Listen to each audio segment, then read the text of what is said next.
for one reason or another, but actually they're also an amazingly inventive resource of, ideas that you had at particular moments which fed into your practice in different ways. And back to the word thing, there's lots of your writings in the book as well, which is something else that we were very keen to include. Yeah, since this work, but I think it's increasingly what's happened to artists that there's kind of interesting in public art or the public realm, and the way that's unfolded is kind of, is the way it's unfolded. It means there's quite a lot of competition, commissions, so artists are kind of pitching a bit like architects for these things, and and I'd have to say not many of these things got made down the next decade for one reason or another, but and I've probably kind of had my last, I don't think I'll throw my hat into the ring unless I'm expressly asked now, but it is, that's been an interesting process, and I think there's still a proper debate to be had about that public realm. I think we're actually still rather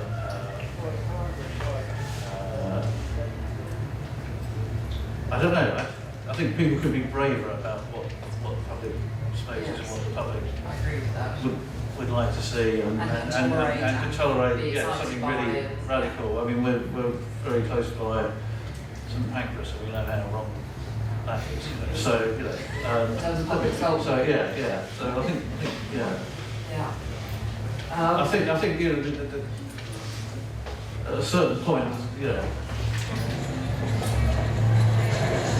public doesn't ask for public art, so the consultation process becomes slightly surreal. So I don't know how one. But I suppose increasingly it is also part of being a successful contemporary artist today, because as you say, it was interesting you said that there's a sort of architectural level of scale involved, but actually there is a physical architecture very often to adorn buildings or sites or campuses or new art galleries or whatever else it is. How much of that is a sort of inevitable factor of being a pretty successful artist these days? Or do you think actually all of that can be avoided? And I think no. You don't have to. It's like what becomes difficult is that there's always, in my experience, that there are well-meaning arts organisations, and they've been approached by someone with some money to make this thing, and in the end, the purity of the motive behind the money is actually greater than the individual proposals of the artist. I only really very quickly want to talk about Sleeper, partly because I don't know, it's still such an evocative work, but also because I loved your description that you said it was like wearing a sofa, which sort of just always sounded deeply uncomfortable. So this was Mark's performance project in the Neue National Gallery in Berlin when you were living there, which is a series of about a week of nights. It was 10 nights. 10 nights where you sort of took residence as a bear in the gallery overnight. Yeah, this was. We don't need to talk about it for very long, but I love the project. I can talk about it for hours. I'm sure. But it was.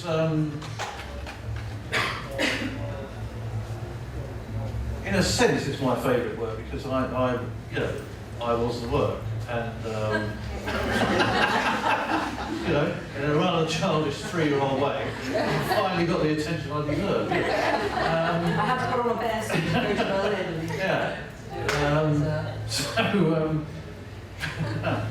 In a funny kind of way, I was kind of inside and outside the work at the same time, and so that was sort of satisfying. I joke about it, but of course the work has a huge number of resonances I should say. It's called Sleeper. There's a whole idea of kind of sleeper cells and the Cold War and the bear being the emblem of Berlin, but also being a symbol of Soviet power. There's a lot going on in this work, as always, with you. It was. As well as that. And there's more, but in a way, it's all. I've got a lot of backstory for this, but I think in the end it was. The other thing I should say is, you've got to have a sort of intuition or a taste in your head that that's the thing that drives the work to its completion. So for me, you know, living in Berlin for a couple of years, driving past Mises building at night, there was just this dark, dank kind of glass box. You know, I kind of thought, well, if that was just illuminated, there was just some human or animal presence in there after hours, you know, so it was that inkling more, you know, as much as anything else. So, yeah. We've got some images of State Britain, which, as I mentioned, was the project for which Mark won the Turner Prize, but actually we're being waved at to say we have a huge amount of time left. So what I'd like to do is just move on to a more recent series of works. That's one, Anna, thank you, which are a series of self-portraits. I mean, coming back to that idea of you as the bear and you being in the artwork, and that was part of the excitement. I've rather loved this series of works that Mark made, called self-portraits, which are, as you can see, all the letter I, but written in different fonts and typographical, kind of different typographical resonances. And I suppose this work feels to me very much like it's fed into quite a lot of the work that you've done in the last 3 or 4 years, which is, in a very oblique and in a way very depersonalised way, sort of putting yourself at the centre of the work. And there was another project which was, as I mentioned at the beginning, a series of nearly 2,000, more than 2,000? 2,600. 2,600 something bricks that Mark has literally marked with his mark all over the city, and then taken thousands of photographs and shown them as a slideshow. And as I said, it sort of fed into the design actually of the book. And there was a special edition made with the book as well, on which Mark, you know, made his mark again with hand painting. I just wonder if you could tell us a little bit about how and why, in a way you've, as I said, in a slightly depersonalised way, come to be at the centre of this work. Yeah, I suppose the eye thing, I mean, the self-portrait thing, you know, I've painted self-portraits over the years, and the first time I was nominated for the Turner Prize, the last thing I think there was a self-portrait. But I suppose having a sort of wary relationship with painting, I've never quite bought into the mythology of it. So that, or yeah. So when Lucian Freud died, I remember in front of the independent newspaper there was this sort of made my head and a photograph of him. And I was thinking, I'll go with the photograph. You know? And you know, so I think that was in the spirit of.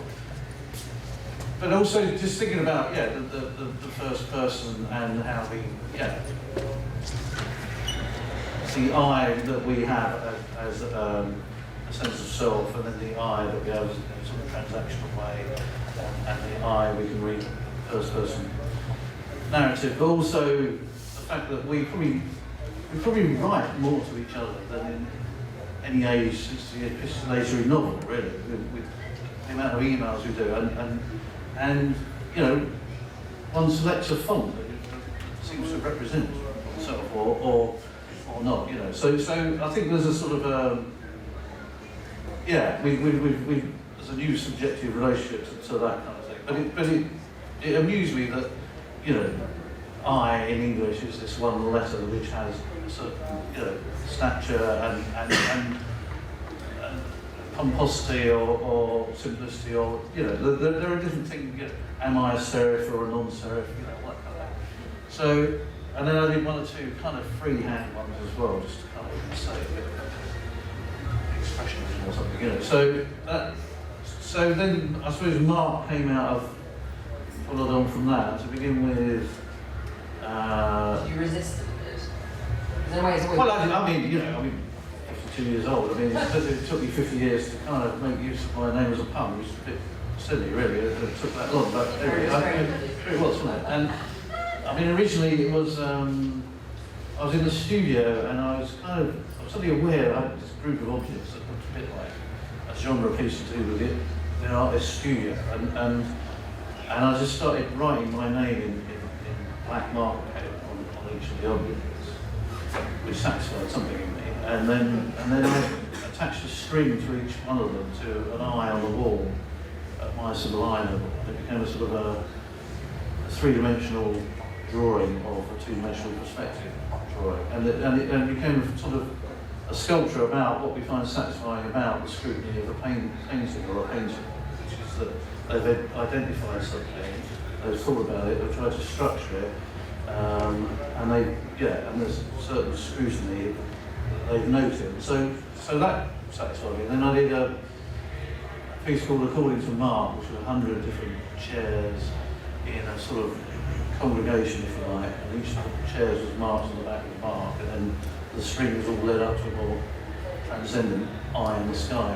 So then that finally led on to this, which, so I just went around London with a piece of chalk and a camera, and I, Mark fitted within the dimensions of the brick quite nicely, and I thought it was quite nice. Your name wasn't Herodotus. Yeah, exactly. I wouldn't be here at all. So I quite like that this was tagging, in a sense, and it was kind of my name, but it's not that unusual name. But it also has these other meanings. So it's the basic making of art, and also it's this rather pathetic assertion of individuality within. Yeah. And then very, very quickly, we won't really say much about it, but just to point to the next project of the ever-prolific and ever-changing Mark Wallinger. Many of you, of course, will know that Mark won the commission for the Ebbsfleet landmark, about which more, I'm sure, in the coming months. But you've also got a ballet project coming up at Sadler's Wells in just 3 weeks' time, which is a new venture as well. Maybe just say something very briefly about that, and then we'll pass back to Anne. There's a piece called Undance that I'm working on with Wayne McGregor and Mark Turner, which opens on Thursday week. Yeah. And that is a new departure for you, isn't it? You've not been involved in performing arts and that sort of collaboration before. No. So it's still not finished. Well, good. So you like things that are off the wire. But you think a new direction possibly for the future? Well, I'm doing something with the Royal Ballet next summer, and We'll watch this space. Thank you all very much for being so attentive.